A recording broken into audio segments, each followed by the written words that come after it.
A química é a ciência que estuda as transformações da matéria, bem como a constituição da matéria. Lembrando a aula passada, o que é formado a matéria? Bem, a matéria é formada por átomos, íons e moléculas. É claro que os íons e as moléculas formam os átomos. Vocês entendem, não é mesmo? E agora que começa a aula. Nossa senhora, só agora? Uai, antes era o que então? Sei lá, mas se antes não começou, imagina quando começar, ó. Silêncio. Silêncio. Faz silêncio aí. Vocês estão atrapalhando a minha aprendizagem cotativa. Cognitiva. E fica quieto aí que tu nem tá prestando atenção, porque esse livro é de história e a aula é de química. Silêncio. Quietos e anotem em seus cadernos. Os átomos apresentam semelhanças. Átomos com o mesmo número de massa são denominados isótopos. Átomos com o mesmo número de prótons são denominados isótopos. Átomos com o mesmo número de nêutrons são denominados isótopos. Átomos que apresentam o mesmo número de elétrons são denominados isoeletrônicos. Ô professor! É que, tipo assim, você tá aí ensinando, né? A gente tá aqui aprendendo, a gente tá aprendendo? Tá. Não. A gente tá aprendendo. Mas, pra que serve esse troço aí? Bem, isso cai no vestibular. Presta atenção. Sim, isso será cobrado no vestibular. Exemplo, você tem em mente uma carreira e para concretizá-la você precisa ser aprovada numa prova de seleção. Ah, tá. Então a gente estuda 3 anos pra uma prova. 3 anos, né? Sim, sempre foi assim. Foi assim comigo, com meus professores, com os professores dos meus professores. Tá. Então, todo mundo estuda pra uma prova. Enfim, voltando ao conteúdo. Os átomos... Ô, professor! E assim, se ensina todo mundo pra uma prova, te ensinou pra uma prova também, né? O professor? Ué. Claro que não. Oxi. Professor é o mestre. Sem o professor, você jamais entenderia os conteúdos sozinho. O professor, ele te ensina os conteúdos importantes ao seu dia a dia. E você aplica essas informações no seu cotidiano. Mas, professor, você podia me dar um exemplo de uma aplicação na minha vida dessa tal matéria de hipotenusa? Isóbaros.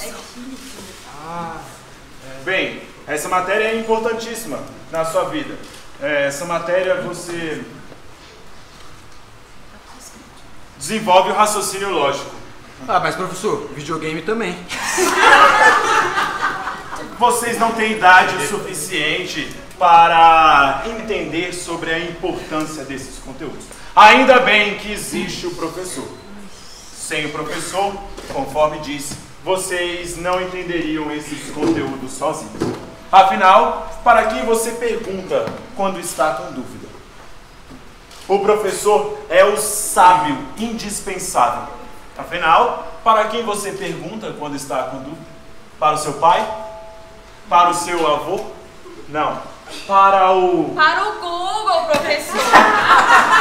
Ninguém sabe mais que o Google, nem você. Professor, nem dúvida eu tenho pra perguntar. Claro, né? Vocês só querem saber de tumultuar, não é mesmo? Sim. Vocês precisam crescer e adquirir conhecimento, porque desde os primórdios da humanidade, os seres humanos desenvolveram a tecnologia necessária para Traz a cadeira aí, galera. Ô, professor, indispensável, é? Sim, sábio indispensável. Sábio. Pra mim, sábio é aquele que conhece os limites da própria ignorância. E você sabe o que então? Eu só sei que nada sei. O que eu achava? E acho até que você podia dar um placo no Sócrates. Fica a dica aí, tá? Placo?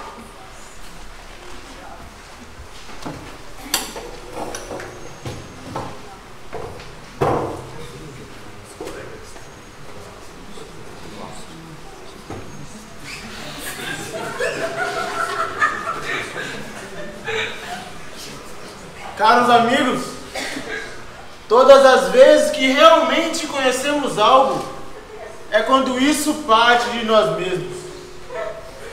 O conhecimento pode ser passado por qualquer professor, mas é o aluno, somente o aluno que vai absorver e interiorizar o conhecimento segundo a sua compreensão.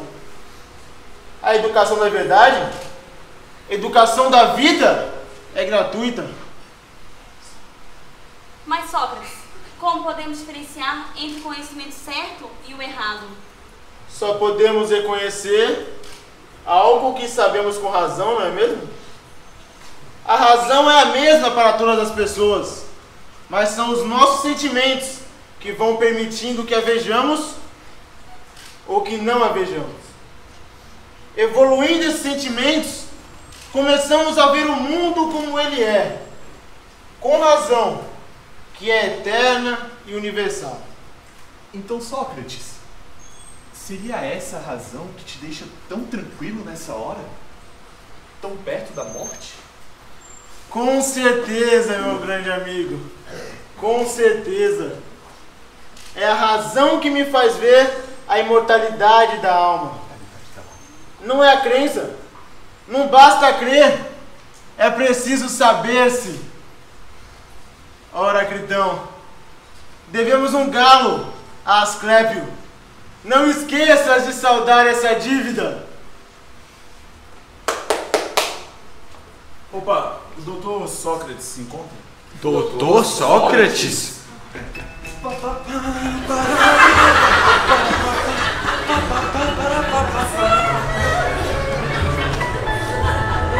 Mas de que Sócrates você está falando?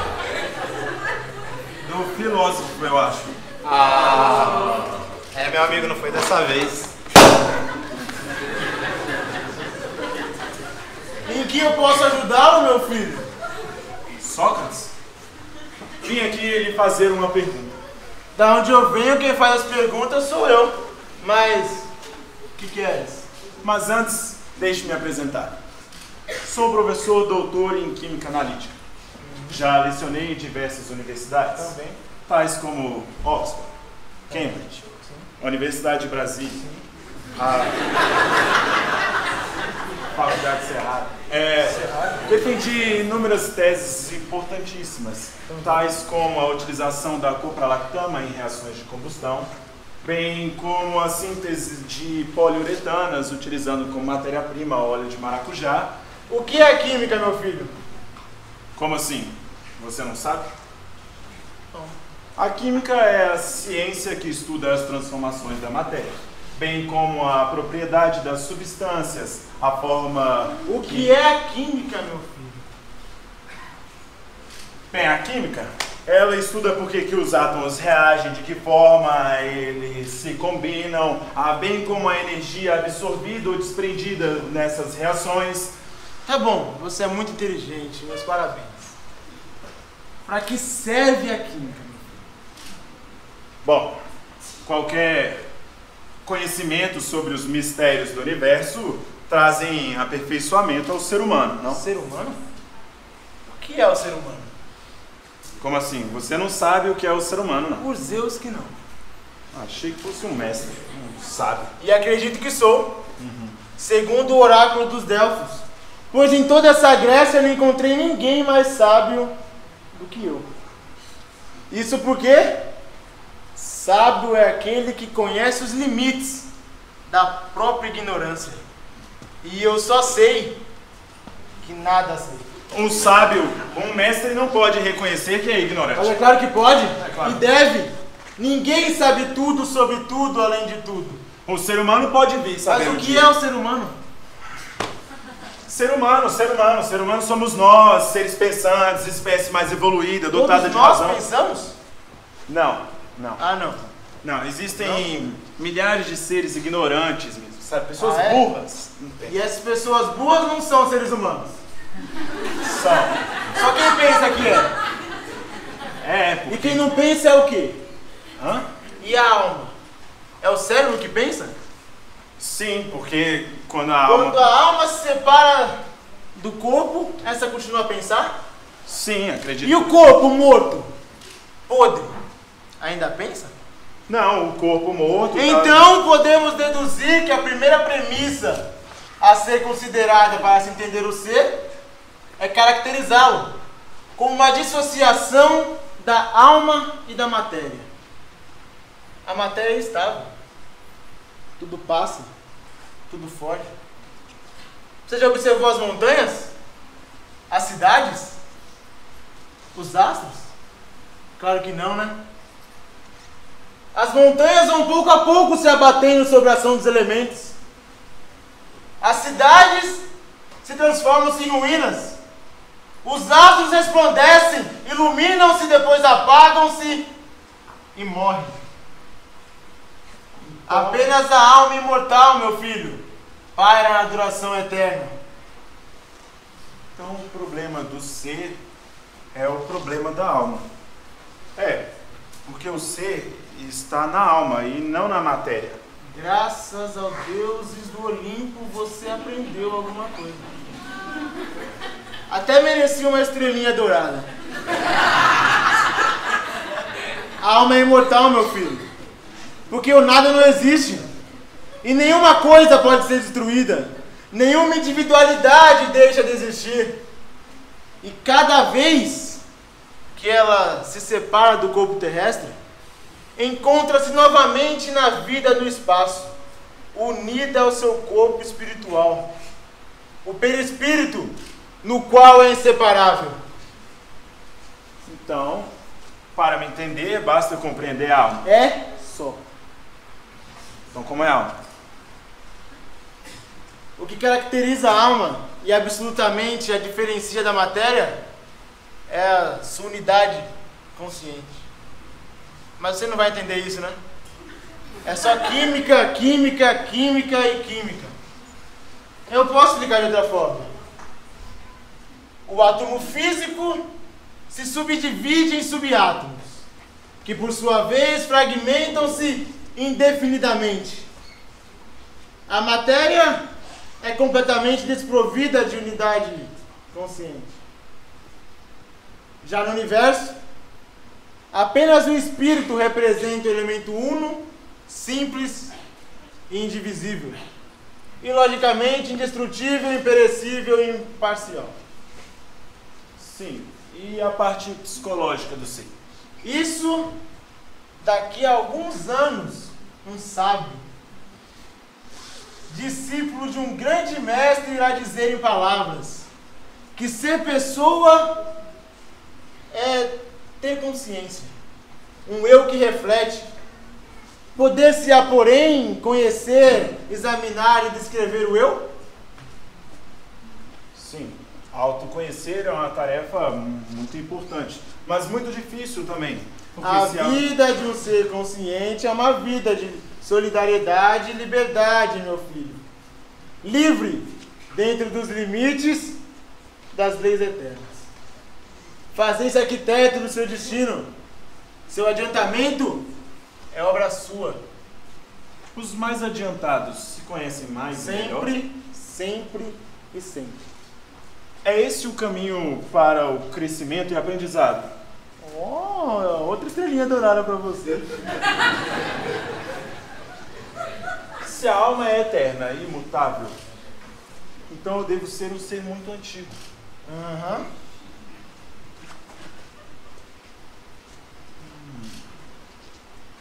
De onde eu vim? E para onde eu estou Me indo? responde você. Auto. Conhecimento. Tá, eu sei.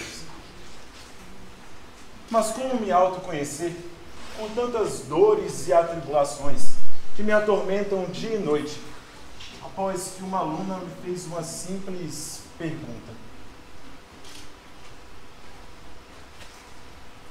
Como me resolver? Eu preciso de ajuda, mestre. Eu preciso de ajuda. Eu conheço alguém que pode lhe ajudar. E onde eu posso encontrá-lo? Na França. Lá, ó, em 1919. Essas viagens são mesmo necessárias, mestre. Eu preciso de conhecimento, sabedoria. Perda de tempo. Lembre-se de uma coisa, meu filho. Sábio é aquele que conhece os limites da própria ignorância. E eu só sei... Todo mundo já sabe disso. É a sua vez agora.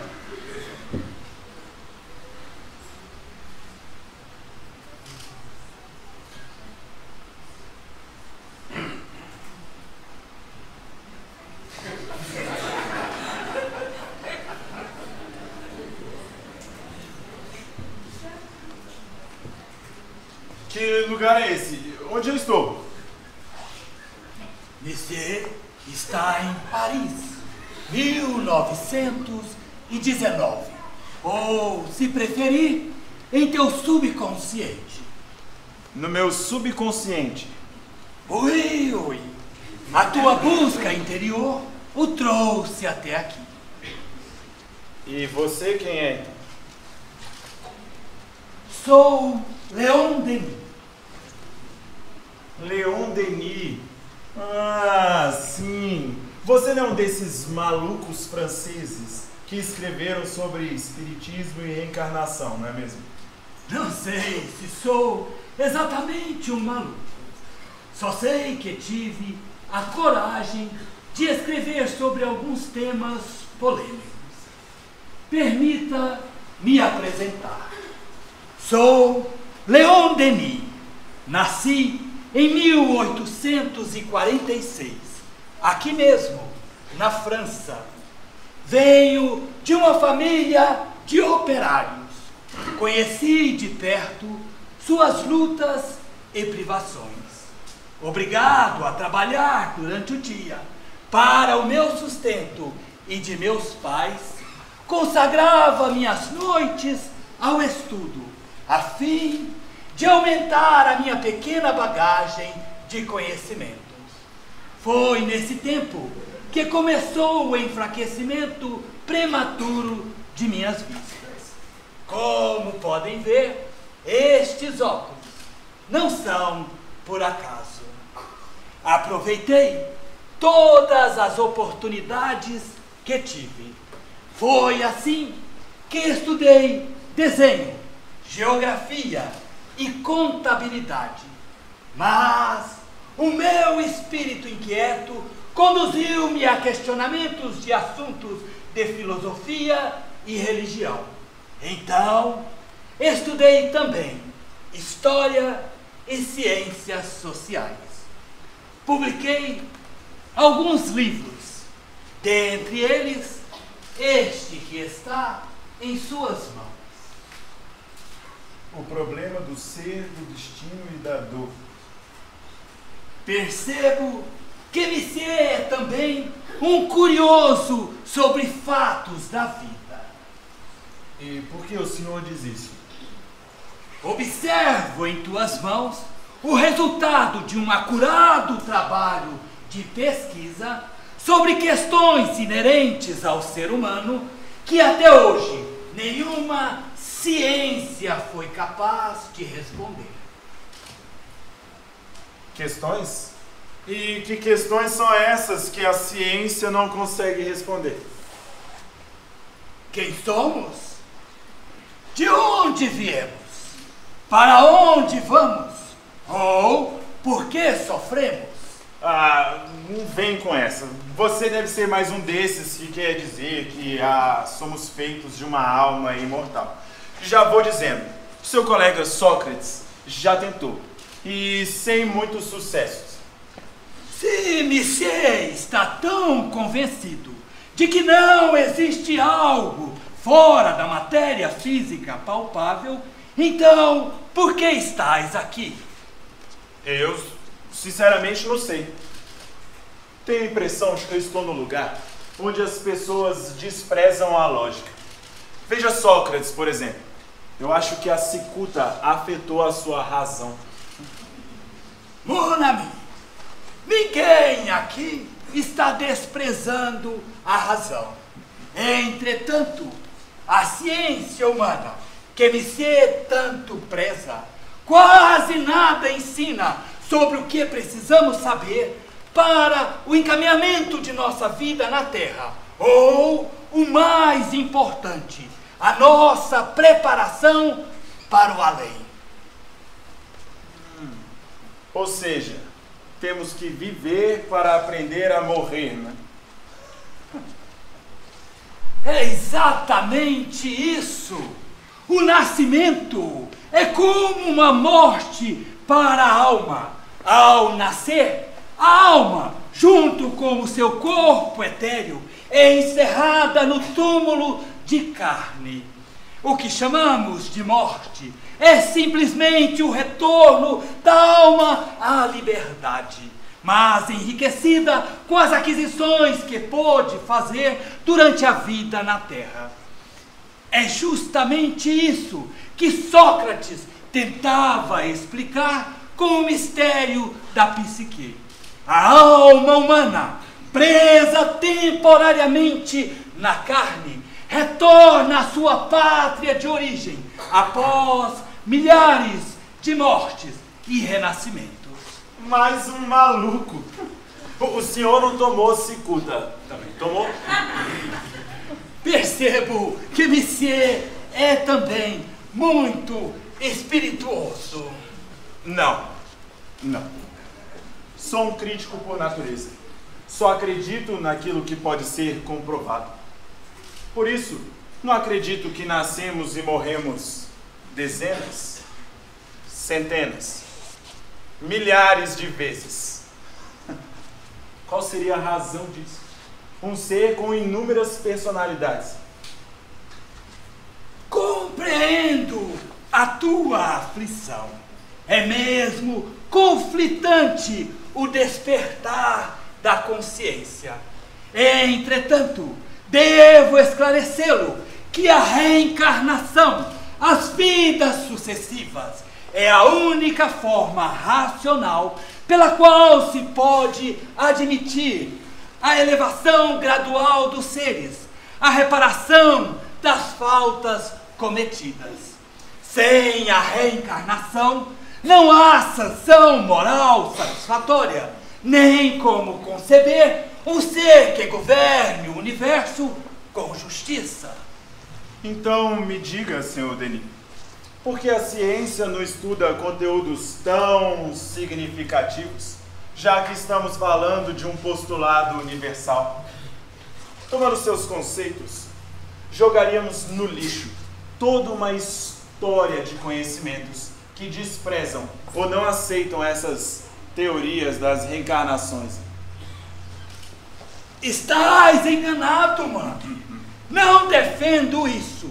Creio sim no surgimento de uma ciência nova e restaurada que virá fecundar o ensino, esclarecer o destino e fortificar a consciência. Infelizmente, a educação que se dá às gerações é muito complicada, mas não lhes possibilita alcançar uma concepção da vida e do destino que desenvolva as energias profundas do eu. Eu? Sim, o eu, o centro do ser, a própria essência da personalidade, a consciência. Bom, o estudo me proporcionou conhecimento filosófico e científico, mas nunca me deparei com uma ciência que investigasse sobre as fragilidades humanas. Mas também, quem é que vai querer saber de fragilidades, não é mesmo? Todos querem saber da beleza, a inteligência, a força, essas sim, qualidades inerentes à perfeição. Fragilidade. E, monsieur, já parou para pensar que a raiz de todo o perfeccionismo está justamente em não aceitarmos as nossas próprias imperfeições? Ou seja, tentamos criar um mundo de acordo com o nosso critério particular de perfeição.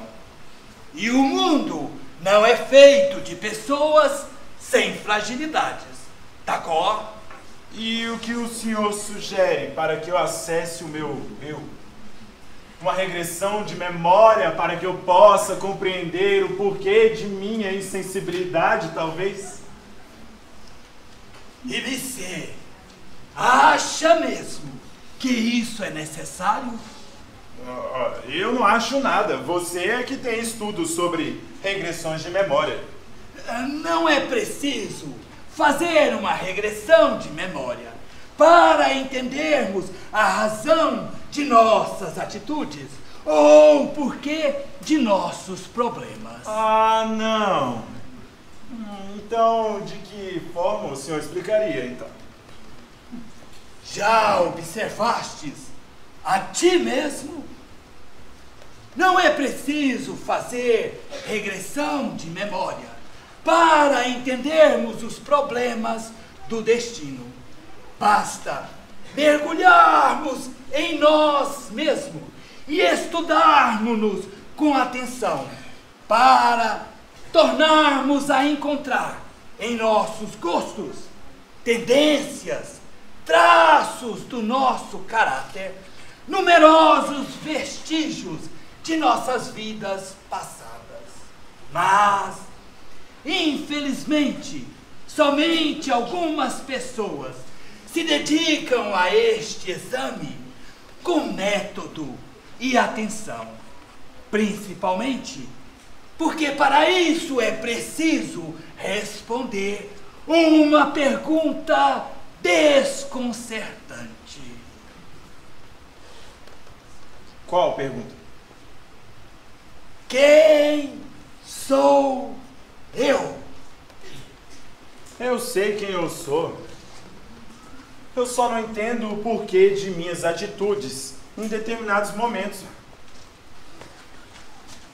Certamente, você já ouviu falar do tempo, da cor? Sim, o tempo. O tempo é uma grandeza física que serve para medir a duração ou separação de intervalos, estabelecendo assim a noção de passado, presente, futuro. Sim, o tempo. Pois bem, através dos ciclos do tempo e com o próprio esforço, todos se aperfeiçoam e se elevam.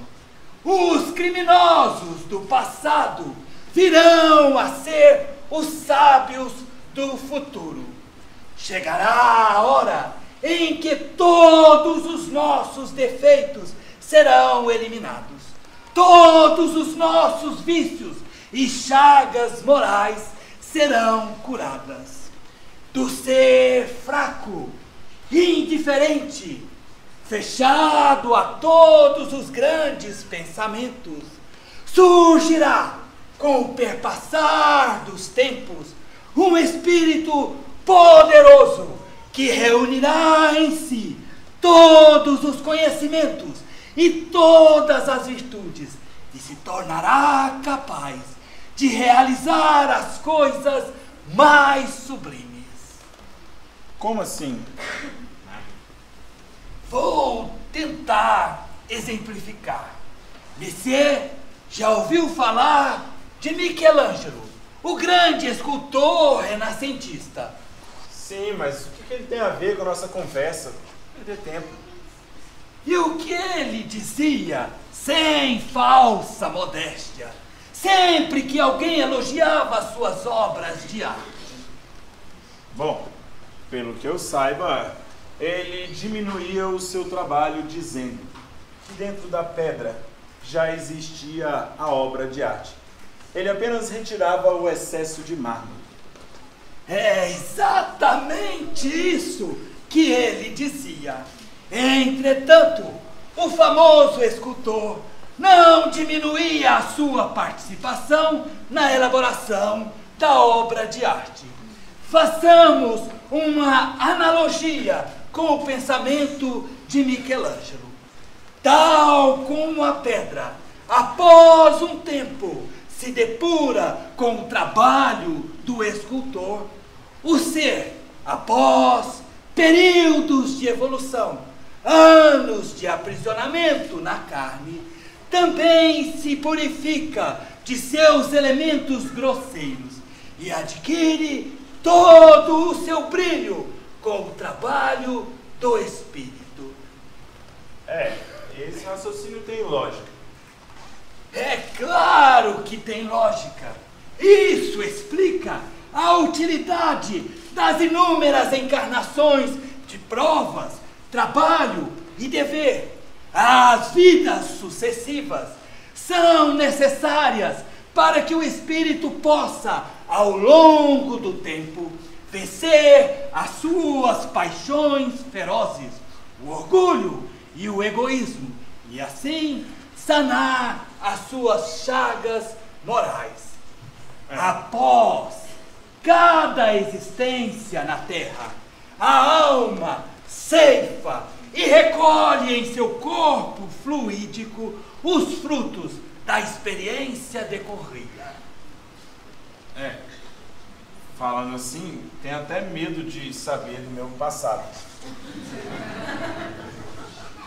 Mon ami, se pudesse cada um de nós ver em seu passado o que foi e o que fez, quanto não seria maior a nossa indulgência para com as faltas alheias. Foi justamente por isso que Jesus aconselhou a sermos severos conosco e tolerantes para com o próximo.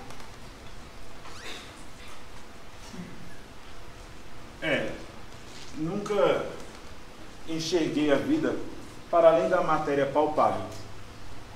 Sempre busquei explicações para tudo e para todos.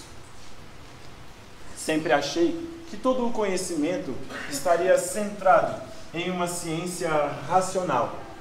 E nisso, procurei esconder minhas dores, minhas angústias, minhas fraquezas numa máscara de força que encobria os meus medos de questionar o porquê da vida, do destino, da dor.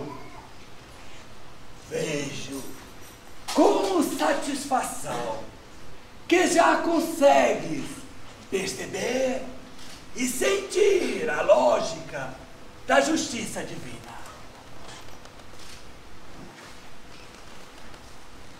Por mais difícil que seja admitir isso, vejo em sua explanação uma lógica que, aplicada ao indivíduo, reflete a toda a sociedade.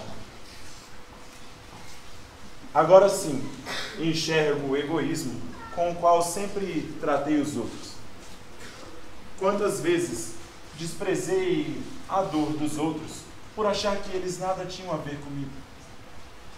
Quantas vezes me julguei superior aos outros, me recolhendo e analisando, fazendo uma análise mais profunda do meu ser. Ainda bem que não há nada irreparável. O espírito que deseja melhorar pode, a qualquer momento, iniciar o seu processo de reparação, a reparação de suas faltas e criar um destino feliz. Sim, foi uma excelente conversa, mas só tem uma coisa. O quê? De que forma reorganizaremos os nossos pensamentos em busca de um ideal elevado? Pela vontade, o uso constante dessa faculdade soberana nos permitirá modificar a nossa natureza, a vencer todos os obstáculos, a dominar a matéria, a doença e até a morte. A vontade é a maior de todas as potências. É, em sua ação, comparável a um imã. A vontade de viver, de desenvolver em nós a vida, atrairá para nós novos recursos vitais. O princípio da evolução não está na matéria, está na vontade. E há um julgamento. Quem nos julgará? Antes de você se preocupar com esse julgamento, tenho que lhe dizer do destino. Vejo claramente uma estrada que se desdobra e tenho que percorrer. Essa estrada atravessa a extensão ilimitada, mas para guiar-me nesse caminho infinito, conto com um guia seguro, a compreensão da lei da vida, do progresso e do amor que rege todas as coisas. Aprendi a conhecer-me, a crer em mim e em Deus. Quanto ao julgamento, quem você acha que irá lhe julgar?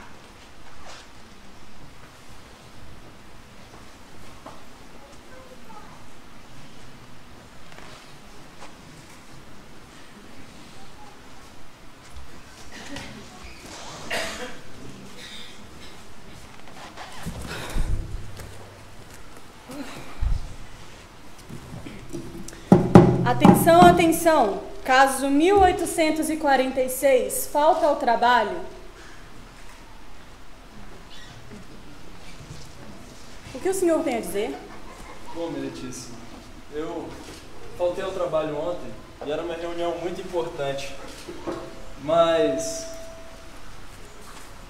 era o meu timão, era o meu time do coração. E o que o senhor fez? Bom, meritíssimo, eu fiquei com o meu timão, claro. Ah, e qual é o seu time? Meu time, meritíssimo. O meu time é o Sobradinho! Sobradinho é o meu time! Meu time, coragem, raça, isso é time! Vice-campeão da Série B, do Candangão. Eu suspeitei desde o princípio. Pois bem, valeu a pena ter faltado ao trabalho? Não. Meu time perdeu de 4-1 pro Ceilândia. Mas eu tô muito envergonhado pelo meu time e pela minha conduta no trabalho. E o que o senhor tem a dizer em sua defesa?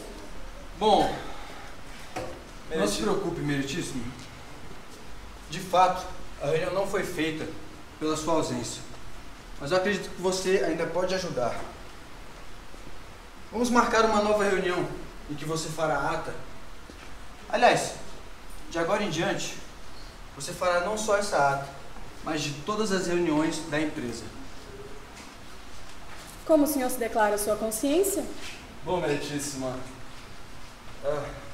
eu sei que eu errei e eu vou trabalhar para me redimir do meu erro. Então, caso solucionado. Próximo.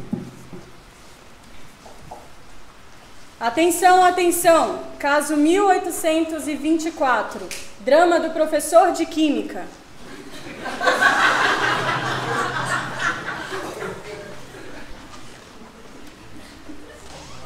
Eu vejo que o senhor solicitou essa audiência. Eu? Sim, o senhor. E por que eu faria isso? Pelo que eu lembro, eu não fiz nada de errado. E você quem é? Por acaso é uma juíza? Eu sou a única competente para te julgar.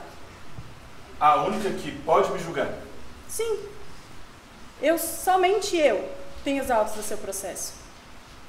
Autos do meu processo? E quem é você? Eu sou a sua consciência. Como assim a minha consciência? Sua consciência, por que eu espanto? Sua dor me despertou. Minha dor? Sua dor. Sua angústia, sua vergonha, seu sentimento de culpa. Vejamos o que diz os seus autos. Aula de Química, ministrada ontem, dia 18/6, em resposta a um aluno quando questionado sobre o conteúdo. O professor é o sábio indispensável. Não. Afinal... Pare! Isso é muito doloroso. É muito difícil escutar isso. Excelentíssima! Por favor, com licença. Eu preciso falar com o meu cliente. Defira o seu pedido. Pode conversar com o seu cliente. Você, aqui, de certo veio conferir essa humilhação. Ah, deixa de lado isso, professor. Vamos falar do que realmente importa, vai. Você está falando isso porque não é com você. Sempre estudei muito. Sempre procurei estar a par de toda a novidade na minha área. Sempre fui o primeiro. Tudo isso para quê? Se eu não consigo responder uma simples pergunta de uma tanto estudo para nada. Tudo bem, professor. Eu te entendo. Mas na vida não há só aprendizagem acadêmica, né? Há lições que a gente pode aprender com a vida e com o convívio com os outros. E o que isso tem a me ensinar? Com tanto orgulho ferido, com essa dor. Ué, você pode aprender com tudo isso que cada dificuldade, cada perda, cada obstáculo pode ser uma porta, uma possibilidade de mudança, um novo caminho. Por mais admirável que possa parecer, o poder infinito utiliza-se da dor para nos chamar a nós mesmos. Como assim, chamar a nós mesmos? Ué, pelo simples fato da dor não ser uma punição. Ah, não. Não. Deus utiliza da dor para o despertar da nossa consciência. É como o professor. Ele não chega na escola e vai dando as facilidades para o aluno. Pelo contrário, ele dá os problemas mais difíceis para o aluno desenvolver o seu raciocínio e o aprendizado. Então você quer dizer que a dor é um aprendizado? Isso, professor. A dor nos ensina. Assim, na nossa vida, não há lição ainda que não passe pela experiência dos erros, sabe? Às vezes a gente aprende com as nossas próprias dores, às vezes com os erros dos outros. Mas vai ser dessa dor que vai nascer a sensibilidade. Eu nunca parei para pensar na função da dor. De fato isso é interessante. Mas, infelizmente, a dor também ainda nos é necessária, sabe? A gente ainda tem a dificuldade de qualificar a dor, entende? Sim, mas nem todos sofrem da mesma forma. A gente qualificando a dor, a gente julga a dor. E aí acha que os outros sofrem mais ou menos do que a gente, sabe? Mas a gente quase sempre esquece que a gente não pode julgar a dor de ninguém. Pra gente fazer isso, a gente ia ter que ser o outro e viver como o outro, na sua essência. E não tem como.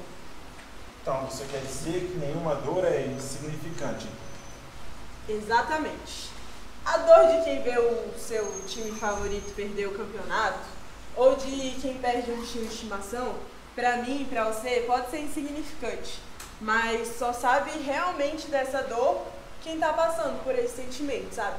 Nessas horas, a dor não tem sobrenome, ela só é uma dor. Não podemos julgar a dor de ninguém. Exatamente. Lembre-se, somente ela tem os autos do processo. Tá, e a nossa dor? O que fazer com a dor individual? As nossas dores não são motivo de vergonha ou de castigo. A gente só tem que procurar lá na sua causa a sua essência, para que a gente possa curá-la através do trabalho.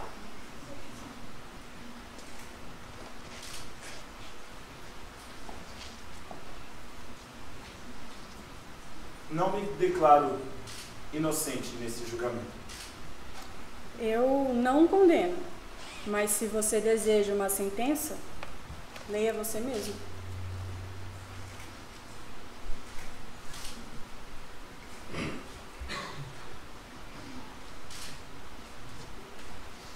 Aprende a sofrer. Não te direi procurador, mas quando ela se erguer, inevitável em teu caminho, acolha como uma amiga. Aprende a conhecê-la a apreciar-lhe a beleza austera, a entender-lhe os secretos ensinamentos. Estuda-lhe a obra oculta, em vez de te revoltares contra ela, ou de ficares acabrunhado, inerte e fraco debaixo de sua ação. Associa tua vontade, teu pensamento, ao alvo a que ela visa. Procura tirar dela, em sua passagem por tua vida, todo o proveito que ela pode oferecer ao espírito e ao coração. Ô, professor, assim, eu sei muitas coisas, sabe? Mas ainda não sei de tudo, não. E as coisas que eu não souber, eu vou perguntar pro senhor, tá? Se eu não souber responder? Ah, a gente procura no Google, então.